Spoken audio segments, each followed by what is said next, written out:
Hey guys, so pauwi na tayo. Meron pala tayo. Oy, yung BYD lapit matapos. Oh. BYD Mataan. Let's go. Yan guys, check natin mamaya kung kamusta na yung pinaka bot AI automated.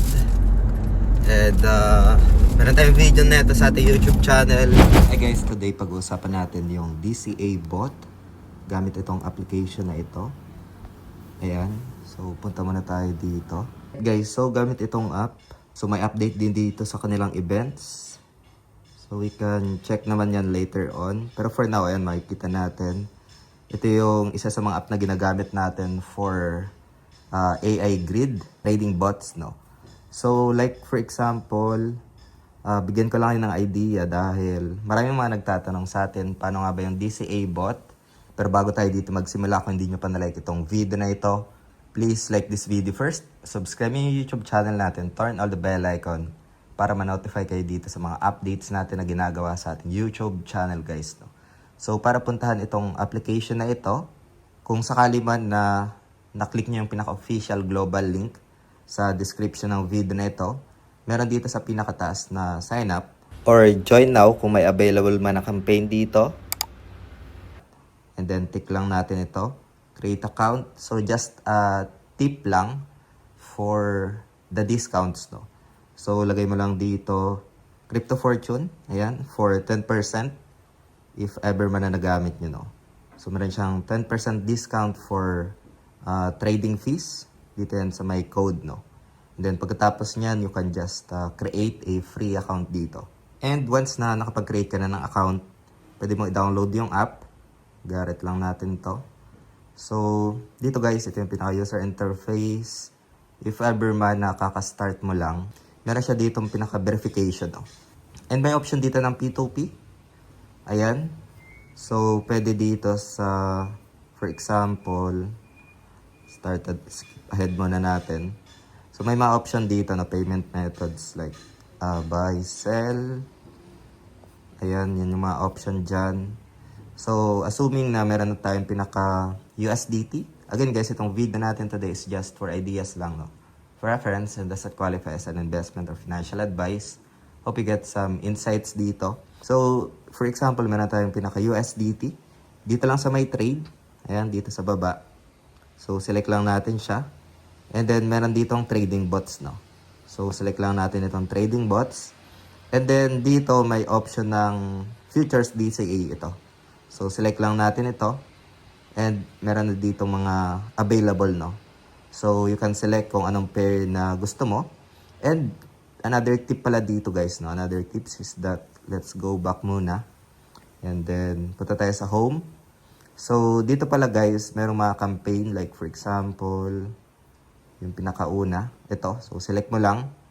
And then, once na nakapag-join ka dyan, meron dito sa pinakababa na other tips na like for example, this one. So, select ko lang to. So, this one is for beginners. Meron siyang neutral.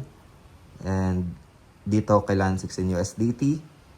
And if ever man na gusto mo mas lower, so, back mo lang. Okay, back. And then, balik ka lang dito ulit sa may trade. And then, itong futures DCA, no? So, pagkatapos nyan, select mo lang dito sa taas. For example, grass. Ayan, futures. Select lang natin ito. And then, ayan, mas lower dito guys, no? So, for example, ito yung pinakakailangan lang na initial margin. Like, for example, 1 USDT. And then, 0.1. Ayan. Done. Ayan. So, pwede na yan. Pero, dito kasi merong option ng AI strategies. So, like, for example, this one, meron ng pinaka-backtested APR. So, select ko lang ito. And then, kailangan 0.78. This is only an example, guys. No? And then, pagkatapos nyan, confirm. Pwede rin natin i-view yung details. And makikita natin dito yung pinaka-stats nya. If ever na gusto na nating i-stop, if profits na, select mo lang itong more. And then, may option dito ng stop, no? And then, makukuha mo yung pinaka-profits. Or it depends kung ano yung magiging result. Dito, you can also set TPSL. Like for example, this one. And lagay mo lang yung pinaka-trigger, 0.4 something, confirm. And if ever naman na SL, stop condition, since nakalong ito, mas mababa doon sa entry mo, no? So, pwedeng end of cycle, confirm, and ganun lang siya guys, no? And doon pala guys kanina, so back muna natin. And then like for example, balik tayo dito sa featured. So futures DCA. If ever pala na hindi dito makikita yung USDT, kung nakalagay siya sa funding, so tap mo lang itong plus na icon. And then transfer funds lang. And then kung nakalagay siya dito sa funding, ililipat mo lang siya papunta sa trading, no? So if ever na nandyan, itatap max mo lang and then confirm, no? So ganun lang siya. Feel free to check na lang. Kung meron kayo mga questions, lalagay ko na lang sa comment section. Feel free to comment Alchemist or Discord pala guys, no? Kung gusto niyo mag-join sa Discord natin. And yeah, yun lang for today. Maraming salamat ulit sa panunood. Ingat tayong lahat. Peace out. Bye for now.